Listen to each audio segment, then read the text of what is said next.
আপনারা দেখুন যুগবীক্ষণ, যুগের সাথে মানুষের পাশে সর্বদা এগিয়ে। খুলছে কলেজে ভর্তির পোর্টাল, দীর্ঘ প্রতীক্ষার অবসান। উচ্চ মাধ্যমিক ফল প্রকাশের প্রায় 40 দিন পর খুলতে চলেছে স্নাতক স্তরে ফ্রেশার্সদের কলেজে ভর্তির পোর্টাল।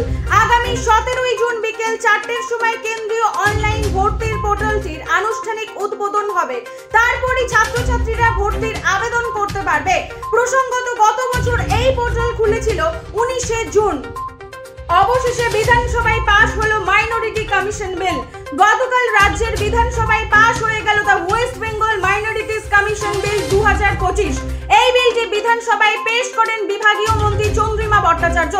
এই আইনের মধ্যে রয়েছে 6টি রিলিজিয়াস কমিউনিটি।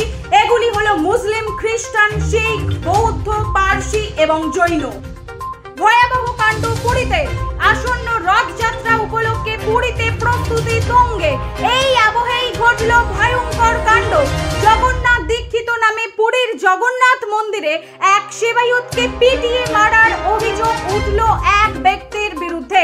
মন্দির থেকে ফেরার পর নিজের বাড়ি থেকেই তার দেহ উদ্ধার হয় বুধবার। ইতিমধ্যেই অভিযুক্ত নারায়ণ পাত্তাযোশীকে আটক করেছে পুলিশ।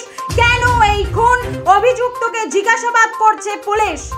প্রয়াত বলিউড অভিনেত্রী করিশ্মা কাপুরের প্রাক্তন স্বামী সঞ্জয় কাপুর, 50 বছর বয়সী শিল্পপতি সঞ্জয় 12 জুন হৃদরোগে আক্রান্ত হয়ে ইংল্যান্ডে শেষ নিঃশ্বাস ত্যাগ করেন।